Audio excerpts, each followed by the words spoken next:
Hi everyone, welcome back to my channel, and before I get into the second installment of The Secrets of Kings, I just want to really quickly thank everyone who took the time to watch the first installment or listen to the first installment, and to thank all of you who are back again for the second.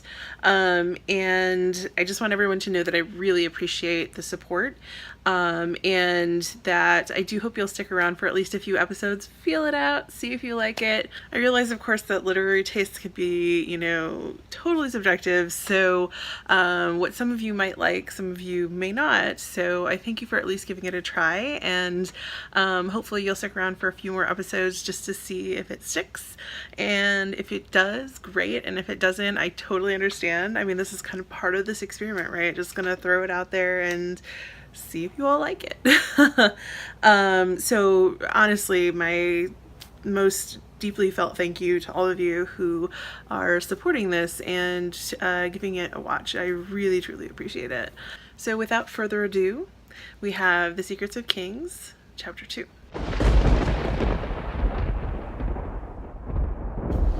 The Veiled Lady, October 3rd, 1384, 11:38 a.m. Her foot would not stop tapping in a show of obvious nerves. Had been flapping non-stop since Ponce had sat her in the room to wait for the king and his men to arrive. The usually handsome king now sat across from her, looking disheveled from the long night prior. His hair was unkempt under his crown, and deep purple pockets under his eyes suggested the need for a long sleep. The Veiled Lady was certain this was a trait they were currently sharing.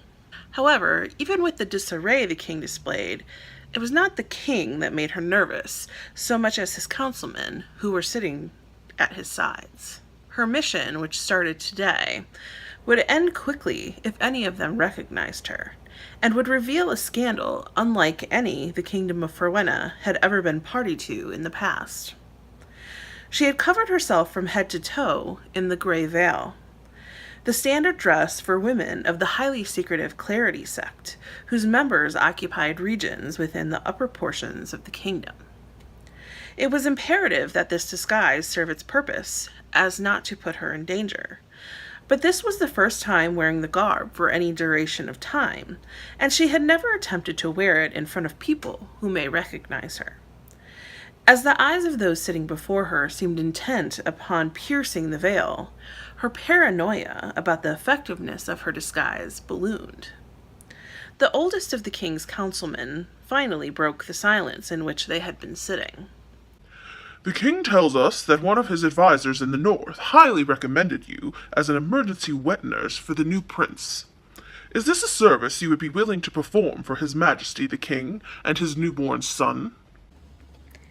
Yes, my lord. She attempted to emphasize her dialect with a more northerly accent. She had been practicing for months, but remained less than confident. The king and his men all gave slight nods, as though they were hoping that she would continue to address them. She cleared her throat to continue with her cover story. Much like His Highness, I too suffered a loss recently, leaving me free to nurse for someone else's child. She hung her head for effect.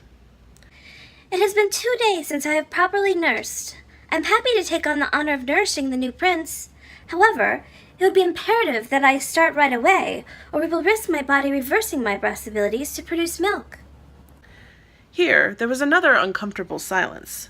Clearly, the councilmen were uneasy discussing the usual functions of a woman's body in such blatant terms.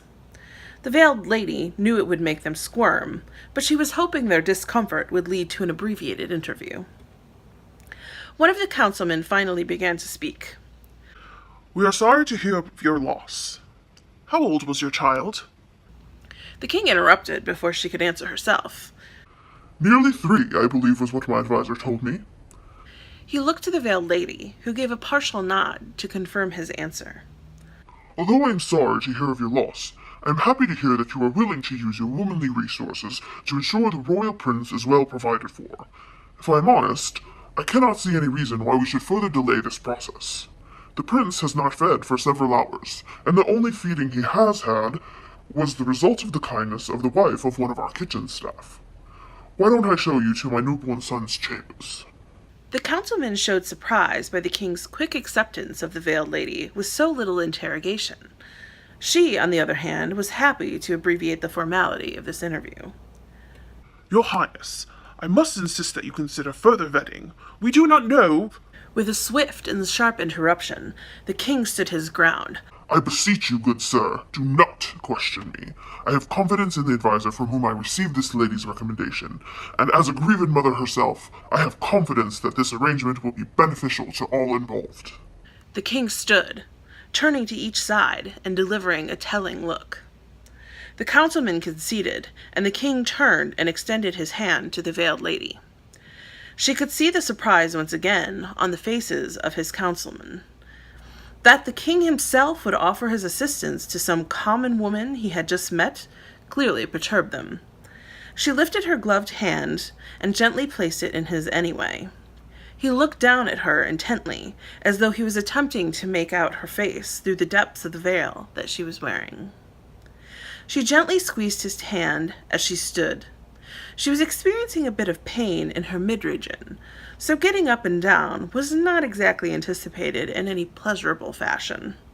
Although he could not see it in her face, she was grateful for the assistance, as he gently but firmly guided her upward. The pain became slightly more intense as she moved, causing her body to sweat violently in reaction. She could feel the heat in her cheeks and droplets of sweat forming across her forehead.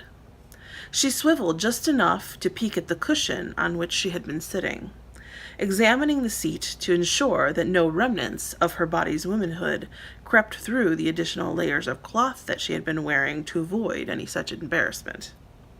Thankfully, the cushion remained clean, so she looked back to the king as he slowly began to usher her away.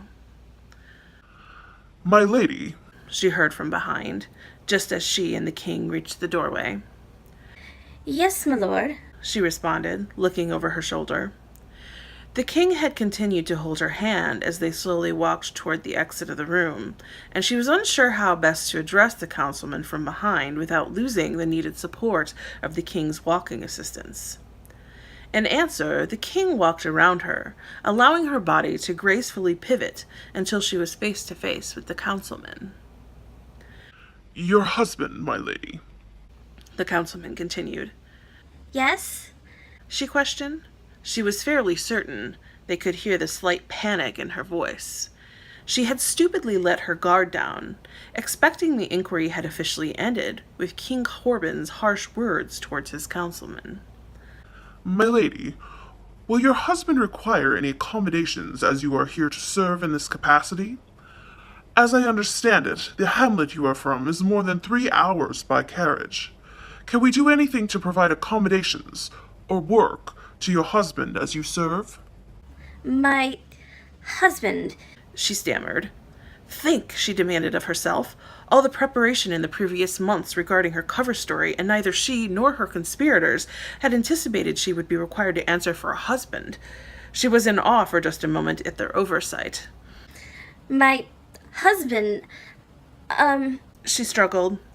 3 years ago, my husband was in the great battle. He did not come home.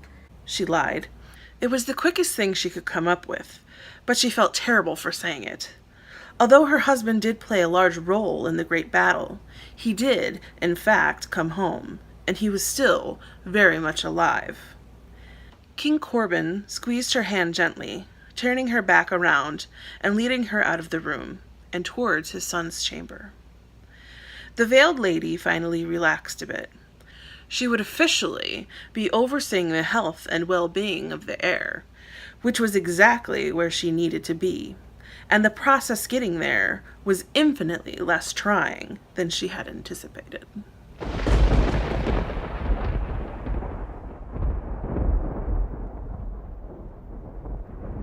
Thank you so much for joining me for the second installment of The Secrets of Kings. I hope you will be back next week for the third installment, where we will finally meet Princess Quinella, who is the king and queen's first child. She's an interesting character. So I hope you'll be back next week. In the meantime, please hit that like button if you liked this video, and please hit that subscribe button and turn on your notifications so you never miss an episode. And I'll see you next week.